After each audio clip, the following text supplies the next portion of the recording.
कि हिंदुस्तान को एक सच्चाई और देखनी चाहिए कि आज वो लोग जो बहुत बड़ी बड़ी बातें कर रहे हैं, ज्ञान की बातें कर रहे हैं ना, किसान के लिए पीड़ा है, किसान आत्महत्या कर रहा है, किसान के घर में भोजन नहीं है, किसान क्या करेगा, किसान झोपड़ी में रहता है, किसान का बच्चा पढ़ नहीं पाता है। इतने सालों से, 70 सालों से इस देश का दोहन किया, इनको किसान का दर्द नहीं दिखाई दिया, इनको किसान की पीड़ा नहीं दिखाई दी। जब इन्होंने अपने बिचौलिए बिठाए मंडियों के अंदर इन्होंने इलेक्शंस नहीं होने दिए, वही लोग मंडियां इनकी कमिटियां चलाती रही और जो 100 रुपए का सामान होता था, जिसके 100 रुपए किसान को मिलने चाहिए थे, उसके 50 पैसे दिए, किसान को मरने के लिए छोड़ दिया। उसके बाद उस सामान को कोल्ड स्टोरेज में डाला, फसल को मार्केट में उसकी आवश्यकता बढ़ाई, उस 50 पैसे से लिया हुआ सामान 1000 में बेचा और हम तक पहुंचते पहुंचते वो 2000 का आ गया। 2000 में से किसान को कितना मिला? 50 पैसा।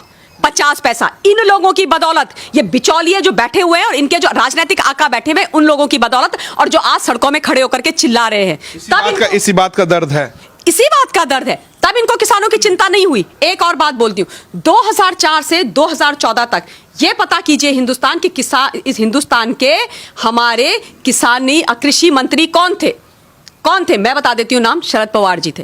और अब आप एक काम कीजिएगा, मैं ये डेटा मैं आपको नहीं बताऊंगी, आप 2004 टू 2014 तक ये निकालना कि कितने किसानों ने हिंदुस्तान के अंदर आत्महत्या करी, किस पूरे देश के अंदर और राज्यों के अंदर और खासतौर पे महाराष्ट्र के अंदर।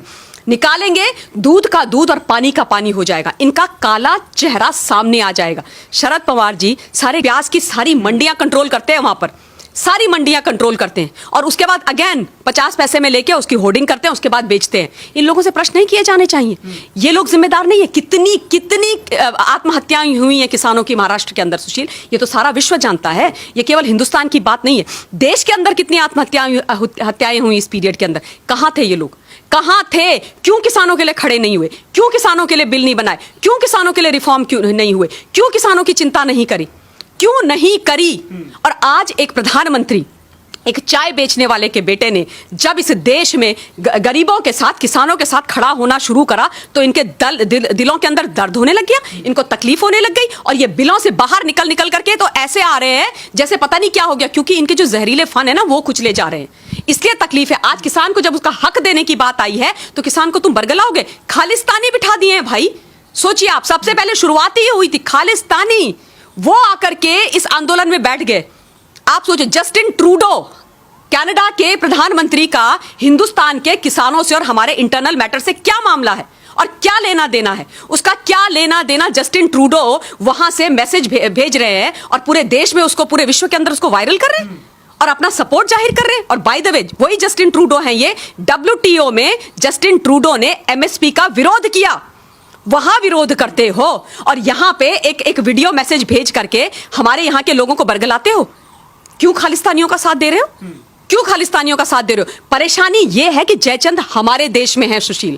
जयचंद इस देश की धरती के अंदर बैठे हुए हैं। वो इस देश का, मां भारती का, यहाँ की जनता का, चाहे वो जवान हो, किसान हो, आम जनता हो, उसका भला नहीं चाहते, क्योंकि जिस दिन उसका भला हो गया ना, इनकी दुकानें, इनका रोजगार बंद हो जाएगा। इसलिए जब किसानों की बात आती है तो ये चले जाते हैं कनाडा। जब धारा 370 और 35 से हटाई जाती है तो ये बैठ जाते हैं चीन की गोद में। जब आतंकवाद करवाना होता है तो ये बैठ जाते हैं पाकिस्तान की गोद में। ये देशद्रोही हैं, ये देशद्रोही हैं। इनको पहचानना और इनकी खाल खींचना शब्दों के बाणों से और सच्चाई से बहुत ज्यादा आवश्यक है, बहुत ज्यादा आवश्यक है। क्योंकि जब तक हिंदुस्तान का आम नागरिक नहीं समझेगा, जनता नहीं बोलेगी, ये नहीं सीधे होने वाले हैं। इन्होंने दिखाना, योगेंद्र यादव, मिस्टर योगेंद्र यादव, आप बताओ ये कहां का किसान है भाई?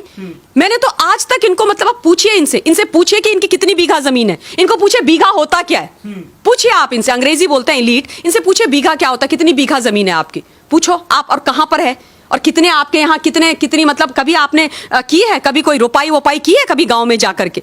फसलों के आपको पता है कौन से सीजन में कौन सी फसल होती है? आप वहां पर गमछा ऐसे सर में लगा करके आप पहुंच गए किसानों के बीच में। ये तो वो व्यक्ति हैं, मुझे अभी तक याद है जब JNU में छात्र आंदोलन हुआ तो ये वहां भी कूद गए थे। नेताजी से ये स्टूडेंट बन गए, अब ये नेताजी से किसान बन गए।